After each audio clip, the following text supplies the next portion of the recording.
Hello and welcome everyone. स्वागत है आप सभी का आपके पसंदीदा प्लेटफॉर्म स्टडी IQ IAS में। आज दोस्तों 10 दिसंबर है और 10 दिसंबर में एक ऐसा हर किसी के मन में एक कश्मकश चल रहा है, एक बहुत बड़ा डाउट चल रहा है कि भाई 2025 को लेकर, प्रीलिम्स को लेकर कैसे तैयारी की जाए।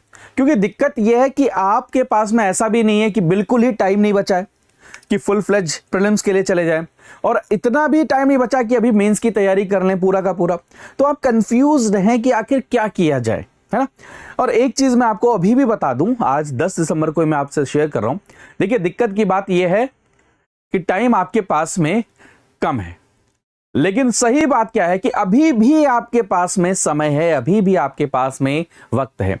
तो आज इस सेशन के अंदर में मैं आपके साथ में डिस्कस करने वाला हूं कि अगले 6 महीने में आपका प्लान क्या होना चाहिए। एक मोटा मोटा प्लान हम डिस्कस करेंगे। देखिए, ये प्लान आपके अकॉर्डिंग चेंज हो सकता है, आप अपने अकॉर्डिंग उसमें नंबर ऑफ डेज, उसमें कौन से सब्जेक्ट हैं, क्या प्रायोरिटी लिस्ट है, उस तरीके से आप कर सकते हैं। लेकिन इन चीजों के ऊपर में अगर आप फोकस करेंगे तो आपकी तैयारी 2025 के लिए कहीं ना कहीं किसी ना किसी रूप में सॉर्टेड रहेगी। तो सबसे पहले तो अगले 6 महीने में आपको तैयारी करनी है। और आप सभी जानते हैं दोस्तों कि 25 मई 2025 को आपका एग्जाम है। 25 मई 2025 को आपका प्रीलिम्स 2025 का एग्जाम है। उससे पहले अपने को क्या करना है, प्रिपेयर करना है। अब आपके मन में इतने सारे क्वेश्चंस हैं, उनमें से कुछ चीजें मैं आप सभी के लिए डिस्कस करने के लिए लाऊं। जैसे सबसे पहला क्वेश्चन है कि सर मेरा मेंस अभी प्रिपेयर नहीं है, कुछ चीजें अभी मेरी मेंस की रह रही हैं, तो क्या मुझे 2025 का अटेम्प्ट देना चाहिए या फिर मुझे छोड़ देना चाहिए। दूसरा, अगर देखा जाए यहां पर अगर आप देखेंगे तो एक आता है कि आपका शेड्यूल क्या होना चाहिए प्रीलिम्स 2025 के लिए, कि मेरा आइडियल शेड्यूल क्या होना चाहिए, मुझे कौन से शेड्यूल को फॉलो करने की जरूरत है। तीसरा, एक डाउट रहता है करंट अफेयर्स को लेके कि करंट अफेयर कैसे किए जाएं, कितने नंबर ऑफ टेस्ट लगाए जाएं, कितने नंबर ऑफ सीसेट के कितने घंटे दिए जाएं। सारे के सारे आपके डाउट रहने वाले हैं, जिनके बारे में मैं आपसे क्या करूंगा, आज डिस्कस करूंगा। तो देखिए, सबसे पहले तो आज क्योंकि 10 दिसंबर है, पहली बात तो अपने मन से ये निकाल दो कि आपके पास में अब टाइम बचा ही नहीं, अब आप एग्जाम क्लियर कर ही नहीं सकते। एग्जाम आप अभी भी क्लियर कर सकते हैं, बस वहां पर क्या करना है, एक बेहतर प्लान के साथ चलना। देखो, एक चीज समझो यार, बिना प्लान के अगर आप करने के लगोगे, बिना प्लान के अगर आप सब्जेक्ट को प्रिपेयर करोगे तो आपको नहीं पता कि कौन से सब्जेक्ट को कितने टाइम में कंप्लीट करना है, कैसे करना है। तो सबसे पहली बात तो मैं इस मेंस के ही टॉपिक के ऊपर में कर लेता हूं, सबसे पहली बात। फिर उसके बाद में हम प्लान के ऊपर में आते हैं, सारी चीजों के ऊपर में क्या करते हैं हम डिस्कस करते हैं। तो मेरी बात एक मानो, जिसके ऊपर में मैं आप सभी से बताऊं कि आप ये बात समझो कि प्रीलिम्स और मेंस के बीच में जो गैप है वो अप्रोक्सीमेटली 3 मंथ का है ना। तो अगर आप मेंस प्रिपेयर किए बिना एग्जाम हॉल में चले जाते हो और आपका प्रीलिम्स निकल गया, तो ऐसा भी तो हो सकता है ना कि आप मेंस ना निकाल पाए, क्योंकि आपने तो प्रिपेयर ही नहीं किया। तो इसके लिए क्या करना है, कुछ चीजें ऐसी हैं जो आपके लिए बिल्कुल न्यू है। मैं ये भी नहीं कह रहा कि अब आप पूरा सब कुछ छोड़ छाड़ के मेंस के लिए लग जाओ। कुछ चीजें जो न्यू है, जैसे जीएस पेपर 4 एथिक्स हो गया,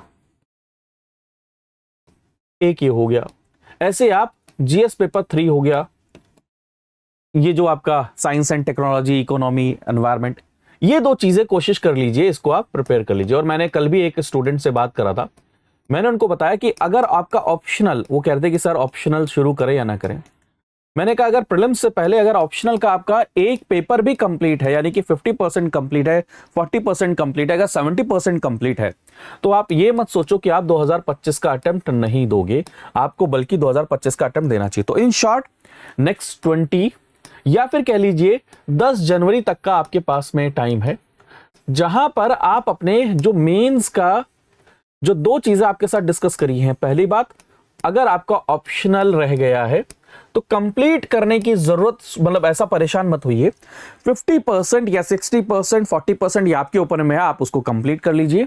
और साथ में कोशिश करिए 2 जीएस के पेपर को कंप्लीट कर लीजिए, एक अब वो कोई भी हो सकता है, जीएस पेपर 1 कर लो, जीएस पेपर 2 कर लो, जीएस पेपर 4 कर लो, जीएस पेपर 3 कर लो। जैसे जैसे मैंने तो जीएस पेपर 4 पे ज्यादा फोकस किया था और जीएस पेपर 1 पे फोकस किया था। क्यों? क्योंकि जीएस पेपर 4 क्योंकि मैंने कभी भी पढ़ा नहीं है, जीएस पेपर तो फिर भी 2 तो हम पढ़ते रहते हैं, जीएस पेपर 3 फिर भी पढ़ते रहते हैं, जीएस पेपर 1 मैंने क्योंकि नहीं पढ़ा था, क्योंकि वो ज्यादातर न्यूज में नहीं आता था, तो इन दोनों चीजों को मैंने कर लिया था। तो मेंस के लिए आपके लिए क्या है, 10 जनवरी तक ये चीज क्या है, सॉर्टेड है। 10 जनवरी के बाद में आपको फिर मेंस के ऊपर में फोकस नहीं करना है। अब आपको 10 जनवरी के बाद में प्रीलिम्स के ऊपर में चले जाना है। पहली बात क्लियर है, पहला डाउट क्लियर हो जाना चाहिए। अब ऐसा नहीं है कि इस समय में अगर आप सभी के सभी सिर्फ और सिर्फ मेंस की तैयारी करोगे तो प्रीलिम्स का कुछ आपको टच ही नहीं करना। थोड़ा बहुत करंट अफेयर्स कर सकते हो, थोड़ा बहुत चाहो तो थोड़ा थोड़ा हर रोज आधा आधा घंटा, एक घंटा सी सेट कर सकते हो अगर करना चाहो तो। मैं फिर बता दूं, एक ऑप्शन क्या है कि पूरा आप अगले 30 दिन सिर्फ और सिर्फ मेंस के ऊपर फोकस करें, ऑप्शनल और एथिक्स कंप्लीट कर लें, जीएस पेपर 1 कंप्लीट कर लें।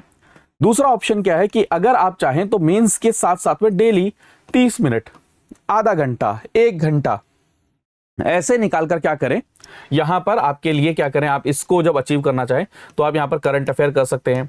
यहां पर आप क्या करना कर सकते हैं, फॉर एग्जांपल आप करंट अफेयर के साथ साथ में कोई, या करंट अफेयर नहीं करना चाहते कि जनवरी के बाद करेंगे तो आप सी सेट की क्लासेस को कर सकते हैं, सी सेट के लेक्चर्स को देख सकते हैं। ठीक है, तो ये आपका मेंस यहां पर सॉर्टेड है। 10 जनवरी तक का टाइम है, 10 जनवरी के बाद में आपको मेंस के ऊपर में टच नहीं करना। अब बात आती है ideal schedule, current affairs, test, CSAT, ये सारी चीजें कि भाई अब 10 जनवरी से लेकर यानी कि जनवरी, फरवरी, मार्च, अप्रैल, मई, 5 महीने आपके पास में। 5 महीने में कम से कम कोशिश करो कि आपके जो सब्जेक्ट्स हैं उनकी 4 to 5 टाइम्स रिवीजन हो जाए। ऐसे रिवीजन हो जाए, मैं फिर कह रहा हूं, कोशिश करो कि 4 to 5 टाइम्स आपके हर एक सब्जेक्ट की रिवीजन हो जाए और ऐसा आ जाए कि जब आप मई के महीने में पहुंचो तो एक एक सब्जेक्ट को आप 2-2 दिन में, एक एक दिन में कंप्लीट करने लग जाओ। पॉलिटी को 2 दिन में शुरू से लेकर एंड तक, ये मैंने किया है इसलिए बता रहा हूं। अगर आपने पॉलिटी लक्ष्मीकांत को 4 बार अगर पढ़ लिया तो उसके बाद में परेशान होने की जरूरत नहीं है। जब आपका मई का महीना आएगा ना तो आप लक्ष्मीकांत को 2 दिन में कंप्लीट कर दोगे, ट्रस्ट मी। तो ये पहली बात, तो रिवीजन, आपको ये टारगेट क्लियर कर लो, ये मिनिमम क्राइटेरिया है। 4 से 5 बार आपको रिवाइज करना है तो करना है, दैट्स इट। अब एक और चीज, ये कैसे करोगे, इसके लिए एक ना शीट बना लो। एक शीट के ऊपर में अपने सब्जेक्ट्स लिख लो, उस पर कॉलम डाल लो। फर्स्ट रिवीजन हो तो उस पर टिक कर दो, सेकेंड रिवीजन हो तो टिक कर दो, ऐसे चलते रहो जिससे आपको एक आइडिया रहेगा।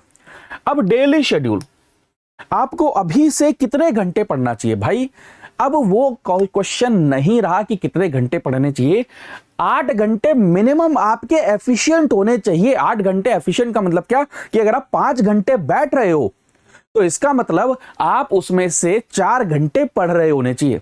यानी कि 8 घंटे अगर आपको पढ़ना है तो इसका मतलब क्या है, 10 घंटे आपको निकालने पड़ेंगे, 12 घंटे निकालने पड़ेंगे, 13 घंटे निकालने पड़ेंगे, और ये करना पड़ेगा तभी जाकर आप इस एग्जाम को निकाल सकते हो। प्लीज, मतलब देखो, मैं हवाई वाली बातें या फिर सोशल मीडिया वाली बातें नहीं करना चाहता कि ऐसे भी कर लो तो हो जाएगा, नहीं, ये करना पड़ेगा। और डेली शेड्यूल कैसे करना है ये भी अब हम डिस्कस करते हैं। और उसके बाद में प्रैक्टिस में प्रीवियस ईयर क्वेश्चन भी आ जाएगा, सी सेट भी आ जाएगा, आपके टेस्ट सीरीज भी आ जाएगी, और कितने नंबर्स में करना चाहिए ये भी चीज हम देखते हैं। ठीक है, करंट अफेयर्स को हम देखने वाले हैं। तो ये चीज आपको समझ में आ रही है। पहली बात, रिवीजन आपको क्या करना है, 4 से 5 बार करनी है। डेली शेड्यूल कम से कम 8 से 10 घंटे आपको पढ़ना है, और ये पढ़ने वाला बता रहा हूं। इसका मतलब क्या, आपके जो नंबर ऑफ आवर्स होने चाहिए वो कितने होने चाहिए, ज्यादा होने चाहिए। उसके बाद में प्रैक्टिस। तो अगर आप देखेंगे सब्जेक्ट जो मैंने आपके सामने रख दिए हैं, ये अराउंड, जैसे पॉलिटी हो गया, तो अगर मैं एक एग्जांपल देता हूं आपको, चलिए एक चीज लेना शुरू करते हैं। पॉलिटी हो गया तो आप क्या कर सकते हैं, फॉर एग्जांपल आपने जनवरी के अंदर में पॉलिटी और इकोनॉमी, ये 2 सब्जेक्ट आप रिवाइज कर लीजिए। फिर उसके बाद में फरवरी के अंदर में geography, modern history and environment, इसको आप क्या कर सकते हैं, फरवरी में रिवाइज कर लीजिए। उसके बाद में आर्ट एंड कल्चर, एंशिएंट, इसको आप क्या कर सकते हैं, किसके अंदर में रिवाइज करेंगे, और सी सेट भी इसमें कंप्लीट कर लीजिए। ये चीजें आप क्या कर सकते हैं, किसके अंदर में आप रिवाइज कर लेंगे, मान के चलिए मार्च में आपने रिवाइज कर लिया। अब ये एक रिवीजन की बात कर रहा हूं, और रिवीजन के साथ साथ का मतलब क्या है, आपने यहां पर प्रीवियस ईयर के क्वेश्चंस भी लगाए हैं, और साथ में इन सब्जेक्ट के जो सेक्शनल टेस्ट होते हैं वो भी लगाए हैं। आप समझिए इस चीज को, एक प्लान एक रफ बना लेते हैं। वैसे तो मैं प्लान वगैरह में विश्वास नहीं करता हूं। मान के चलो आपने 10 जनवरी से शुरू किया अपनी पढ़ाई को, तो मेरा पहला आपसे कहना है कि पॉलिटी, इकोनॉमी एंड एनवायरमेंट ये आपकी प्रायोरिटी होनी चाहिए। तो कोशिश करिए कि अगले 20 दिन में पॉलिटी एंड इकोनॉमी इनको आप रिवाइज कर लें with previous year questions with test series. अब ऐसा नहीं है टेस्ट 20, 25, 30 लगाने हैं। सपोज करो आपने पॉलिटी पढ़ा, उसके आपने 2 सेक्शनल टेस्ट लगाए और आपको पता चल गया कि मेरा फंडामेंटल राइट डीपीएसपी वीक है, तो जब आप सेकेंड रिवीजन करने जाएं तो इनके ऊपर में थोड़ा सा और ज्यादा ध्यान दें। ऐसे इकोनॉमी के अंदर में भी 2 आपने सेक्शनल टेस्ट लगा लिए, 100 क्वेश्चन के लगा लिए, कुछ सब्जेक्ट स्पेसिफिक लगा लिए और साथ में प्रीवियस ईयर क्वेश्चन भी देख लिया। यानी कि मैं जो रिवीजन करने की बता रहा हूं, जब जनवरी में कंप्लीट हो तो एक कंप्लीट रिवीजन हो। कंप्लीट का मतलब कंप्लीट। अब इसको कैसे करना है, इसके लिए क्या कर सकते हैं आप ना, जो संडे का दिन है उसको बकायदा डेडिकेट करिए। ये भी चीज आप जनवरी से नोट कर लीजिएगा। 6 दिन आपको पढ़ना है। 6 दिन क्या पढ़ना है आपको, सब्जेक्ट्स पढ़ना है। अब पढ़ने का भी एक और तरीका, क्योंकि शेड्यूल भी आ गया तो शेड्यूल भी बात कर लेते हैं। कब कितने घंटे, कम से कम 8 घंटे पढ़ने हैं, मिनिमम है, मैक्सिमम की कोई लिमिट नहीं है। अब इसको कैसे लगा सकते हैं, 8 से 12 मॉर्निंग में एक स्लॉट लगा लीजिए और उसके बाद में 4 से 8 या 9 देख लीजिए, ये आपका इवनिंग स्लॉट हो गया। इनमें आपको क्या करना है, ये सब्जेक्ट करने, और एक समय पर एक सब्जेक्ट मत करना, 2 सब्जेक्ट लेकर चलना। तो आपने इसको रिवाइज किया। उसके बाद में आ गया आपका संडे का दिन। तो संडे के दिन आपको क्या करना है, आपको टेस्ट लगाने हैं। 2 टेस्ट आपने लगाए, 1 से 2 घंटा आपने सीसेट पढ़ा और उसके बाद में मान के चलो 2 टेस्ट लगाए, मान के चलो आपका इसमें 3 घंटे से 4 घंटे चले गए। वैसे तो आइडियली देखा जाए टेस्ट लगाना और उसके बाद में उसको एनालाइज करना पूरा दिन लग जाता है, लेकिन 2 टेस्ट आपने लगा लिए। उसके बाद सीसेट में 2 घंटे दे दिए और 1 घंटा आपने करंट अफेयर को दे दिया। ये आपका संडे सॉर्टेड है। और संडे के साथ साथ में आपने अब यहीं पर ही देखिए, जैसे आपने 8 से 12 पॉलिटी पढ़ा, तो पॉलिटी पढ़ने के बाद में प्रीवियस ईयर क्वेश्चन लगाने या वैसे नहीं, पिछले 3 साल के साथ के प्रीवियस ईयर के क्वेश्चंस को देखते रहिए कि मैंने जो पढ़ा है इसमें से प्रीवियस ईयर क्वेश्चन कैसे आ रहे हैं। ऐसे इकोनॉमी के भी देख लीजिए, मेरे प्रीवियस ईयर क्वेश्चन आ रहे हैं। तो ये एक आपकी नॉर्मल अप्रोच होगी। अगर आप 10 घंटे कर सकते हैं तो इसको क्या करिए, 8 से 1 कर लीजिए, फिर 4 से 9 कर लीजिए। 6 घंटे कर सकते हैं तो 8 से 2 कर लीजिए। ऐसे कर करके करते रहिए, लेकिन इसी अप्रोच के हिसाब से दोस्त करना पड़ेगा, वरना हम पीछे रह जाएंगे। लेकिन मैं फिर कह रहा हूं, समय कम है, ये दिक्कत की बात है, लेकिन अच्छी बात क्या है कि अभी भी समय है। आज 10 दिसंबर से अगर हम लग जाएंगे तो इस पे काम कर सकते हैं। तो ये अप्रोच लेकर चलना है। फिर फरवरी के महीने में आपको, जैसा कि मैंने आपको बताया, फरवरी के महीने में ज्योग्राफी, मॉडर्न हिस्ट्री और एनवायरनमेंट, इन तीनों को कंप्लीट करना है with previous year question with test series. फिर उसके बाद में art and culture and ancient medieval, इसको कंप्लीट करना है, सीसेट को कंप्लीट करना है। अब देखिए कि आप जब यहां पर क्या है, फरवरी से मार्च, यानी कि आप अप्रैल का महीना और मई का महीना फुल फ्लेज्ड रिवीजन कर सकते हैं।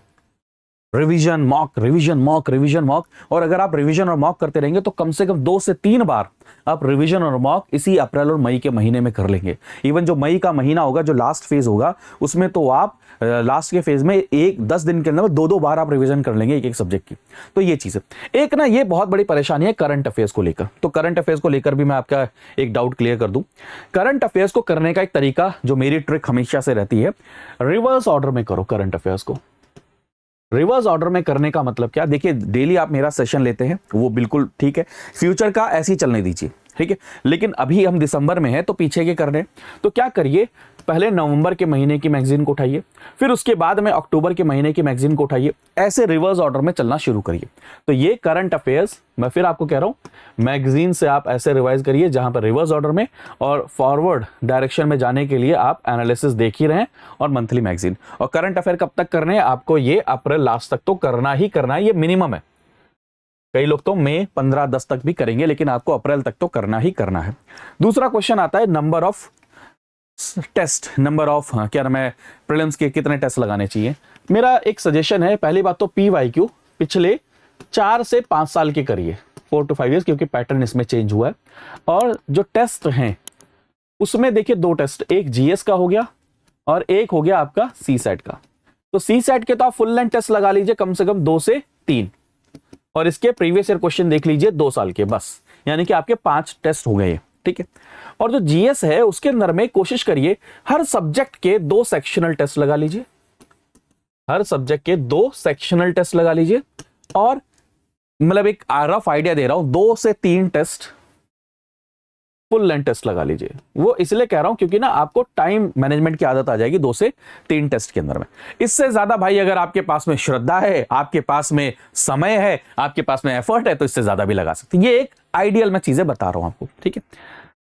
तो क्या है, जनवरी, फरवरी, मार्च, आपको अपने प्रीलिम्स में आने वाला एक भी सब्जेक्ट नहीं छोड़ना है, इवन सी सेट को इंक्लूड करके। अब सी सेट के लिए अलग से पूरा दिन डेडिकेट करके मत बैठना, दिन में 1 घंटा, आधा घंटा, जो 2 घंटे संडे का दिन है उसको यूटिलाइज करते रहोगे। सी सेट आपका धीरे धीरे करके प्रिपेयर होता रहेगा, टेस्ट सीरीज उसकी लगाते रहना, ये बहुत इंपॉर्टेंट है। और अप्रैल और मई ये मल्टीपल रिवीजन का टाइम है, यानी कि मान के चलो इसमें आपने 1 रिवीजन करी है तो इन 2 महीने में कम से कम आपकी 3 रिवीजन और होनी चाहिए। ये पूरा इसका प्लान है, इसी तरीके से आपको चलने की जरूरत है। मैंने आपको आइडियल टाइम टेबल शेड्यूल बता दिया है कि भैया 8 बजे तो किताब लेकर बैठ जाना है। पहले स्लॉट के अंदर में पोमोडोरो टेक्निक लगाओ। पोमोडोरो का मतलब क्या भाई, अब तो पोमोडोरो की भी जरूरत नहीं चाहिए, अब तो यूपीएससी का एग्जाम नजदीक आ चुका, अब तो जीवन और मरण का सवाल है। तो इस तरीके से क्या करिए, कम से कम 4 से 5 घंटे करिए, फिर अपना रेस्ट करिए, थोड़ा सा पावर नैप ले लो। खाना पीना खाने के बाद में वैसे भी एनर्जी नहीं रहेगी, पावर नैप ले लो, 15 मिनट का पावर नैप ले लो। फिर उसके बाद में क्या करो, आप सोचो 12 बजे 1 बजे आप बैठ गए, खाना पीना खा के फ्री हो गए, 2 बजे तक खाना पीना खा लिया, 2 घंटे रेस्ट कर लो, फिर 4 बजे से बैठ जाओ, और 4 बजे से मान के चलो 10 बजे तक अगर आपने अपना स्लॉट दे दिया तो आपके पास देखिए सोने का भी सफिशिएंट टाइम है, आपने अपने आप को रेस्ट भी दे दिया, री एनर्जाइज भी कर लिया, और अपना पूरा प्लान भी है। लेकिन एक सजेशन है, बिना प्लान के मत चलना भाई। जो ये प्लान बता रहा हूं, जैसे मैंने अगर बोला कि जनवरी के अंदर में आपका पॉलिटी एंड इकोनॉमी होना चाहिए, तो बल्कि आपका ये डेट भी आपको करना है। फॉर एग्जाम्पल कि अगले 10 जनवरी से लेकर 20 जनवरी तक मुझे पॉलिटी करना है, फिर उसके बाद में 20 जनवरी से लेकर मुझे पॉलिटी में ये चैप्टर करना है, ये भी एक डिटेल प्लान होना चाहिए। लेकिन अगर जो बच्चों का मेंस तैयार हो चुका है, जो 2 कंडीशन मैंने बताई थी, तो फिर तक क्या कर सकते हैं, वो आज से ही तैयारी शुरू कर सकते हैं। इसको फिर आप आगे की तरफ में कर सकते हैं। दिन में 2 सब्जेक्ट करने हैं, करंट अफेयर्स जो फॉरवर्ड वाला है वो डेली करना है, जो रिवीजन वाला है वो संडे के दिन करना है। संडे के दिन सी सेट, करंट अफेयर्स और टेस्ट 2 नहीं कर सकते, 1 टेस्ट लगा लो। मैं आइडियल बता रहा हूं, चीजें 2 नहीं कर सकते, 1 टेस्ट लगा लो, क्या दिक्कत जा रही है। लेकिन ये चीजें करनी है, अब रूटीन में रहना अगले 6 महीने तक इन सब चीजों को लेकर, और ये टाइम टेबल इसको आपको क्या करना है, फॉलो करना है। संडे का दिन मैंने आपको बताया टेस्ट लगाना है, करंट अफेयर्स करना है और सी सेट करना है। करंट अफेयर बैकलॉग के हिसाब से चलना है। अब कोई वीडियो पीछे की मत देखने लगना। बैकलॉग का मतलब क्या कि फॉर एग्जाम्पल आपका जैसे लगता है कि भाई पिछले महीने की है तो पिछले महीने की वीडियो देख लेना, वीडियो नहीं, पिछले महीने की मैगजीन को पढ़ लेना, वीडियो फ्यूचर की ही देखना सभी को, ठीक है। तो इस तरीके से आपको चलना है, और इसमें मेरे को नहीं लगता आपको कोई प्रॉब्लम होनी चाहिए। फिर कह रहा हूँ प्रायोरिटी लिस्ट बना लो। एक और चीज़, ये बहुत कम लोग इसके ऊपर डिस्कस करते हैं, आपकी प्रायोरिटी लिस्ट में पॉलिटी, इकोनॉमी और एनवायरनमेंट फर्स्ट पर होना चाहिए। ये जितना मल्टीपल टाइम्स आप कर सकते हैं वो करें, क्योंकि यहां से अगर क्वेश्चन आता है तो उसके होने के चांसेस ज्यादा रहते हैं। एक और चीज, ऐसा नहीं है कि आपको 100 आउट ऑफ 100 प्रीलिम्स के क्वेश्चन करने हैं, बट कुछ छोड़कर मत जाना। जो सब्जेक्ट मेंशन्ड है उनको आप अगले 6 महीने में दोस्तों ट्रस्ट मी बिल्कुल स्क्रैच से पढ़कर उसको मल्टीपल टाइम रिवाइज कर भी कर सकते हैं। सफिशिएंट समय है आपके रिवीजन के लिए, वो बात अलग है। अगर आप टाइम को मैनेज नहीं करेंगे तो ये भी टाइम कम आपके लिए पड़ जाएगा। तो मैंने आपको बता ही दिया कि करंट अफेयर्स कैसे करना है, टेस्ट सीरीज कैसे करना है, प्रीवियस ईयर क्वेश्चन ज्यादा से ज्यादा 5 साल मैक्सिमम है, इससे ज्यादा पीछे जाने की जरूरत नहीं है। टेस्ट सीरीज ज़्यादा से ज़्यादा क्या करिए, मतलब फुल लेंथ टेस्ट 3 से 4 बताया अभी मैंने आपको, 2 से 3, 3 से 4, और हर एक उसका सेक्शनल टेस्ट लगा लीजिए। सी सेट के टेस्ट लगा लीजिए, सी सेट के प्रीवियस ईयर क्वेश्चन लगा लीजिए। सी सेट के लिए कब से तैयारी शुरू करें, तो सी सेट के लिए थोड़ा थोड़ा कर करके अगर अभी से आप पढ़ना शुरू कर देंगे तो ये बढ़िया ही रहेगा आपके लिए, क्योंकि बहुत से बच्चे क्या करते हैं जीएस पे तो अच्छा कर लेते हैं लेकिन फिर सी सेट में नहीं हो पाता है। अब यार देखो, ये आप सब अब इतने तो समझदार हो चुके हो, अगर आप प्रीलिम्स की रिवीजन करने के लिए जा रहे हो तो इट मींस आपने अपने बुक्स के सोर्सेज को क्या किया होगा, सॉर्ट कर लिया होगा। तो प्लीज ये वाला क्वेश्चन मत पूछो कि बुक्स कौन सी पढ़नी चाहिए। पता ही आपको कि भाई लक्ष्मीकांत या फिर जो भी इंस्टीट्यूट की आप नोटबुक फॉलो कर रहे हो, बुक फॉलो कर रहे हो, एक बात बस याद रखना, एक सोर्स ही फॉलो करना है। जैसे फॉर एग्जांपल जियोग्राफी है, तो जियोग्राफी के लिए सिर्फ 11th एंड 12th की एनसीईआरटी को ही करना है। ये बिल्कुल भी मत करना कि एक ही सब्जेक्ट के मल्टीपल सोर्सेज को फॉलो करो, फिर आप कहीं के नहीं रहोगे। एक बुक को फॉलो करो, जो 3 से 4 रिवीजन कह रहा हूं वो उसी एक बुक, एक ही नोट्स की बात कर रहा हूं मैं। तो इस अप्रोच के हिसाब से करो। फिर भी अगर दोस्तों आपको कोई डाउट रह जाता है तो आप मेरे को मेल कर दो, मैं इस पे कनेक्टेड रहूंगा। एक जूम सेशन भी हम कर लेंगे, prashant.tiwari@studiiq.com। कोई आइडियल टाइम टेबल नहीं होता है, कोई वैसे नहीं होता। मिनिमम ये करना है आपको, ये चीज़ें फॉलो करनी है, जनवरी से लेकर ऐसे चीज़ें करनी है, फरवरी से लेकर ये करना है, और आपको अप्रैल और मई कोशिश करनी है कि अप्रैल जब आए यानी कि मार्च जो एंड हो, आपके जो सब्जेक्ट्स हैं ये रिवाइज हो चुके हों, एटलीस्ट कुछ टेस्ट आपके लग चुके हों, सीसेट एक बार हो चुका हो, करंट अफेयर्स के पीछे के जो बैकलॉग हैं वो कंप्लीट रिवीजन हो चुकी हो। ये कोशिश करनी है, उसके लिए हमें एफर्ट करना पड़ेगा। तो ये मेरा एक छोटा सा सेशन था आप सभी के लिए। आई होप आप सभी को आपके जो क्वेश्चंस हैं उनका आंसर मिला होगा। अगर फिर भी नहीं मिला है तो भी आप कमेंट कर सकते हैं, मैं इसके ऊपर में और ज़्यादा डिटेल में आपके साथ में डिस्कशन करूंगा। तो मिलते हैं अगले वीडियो में, तब तक अपना ध्यान रखिए, मुस्कुराते रहिए, पढ़ते रहिए। बाय बाय, टेक केयर दोस्तों, जय हिंद।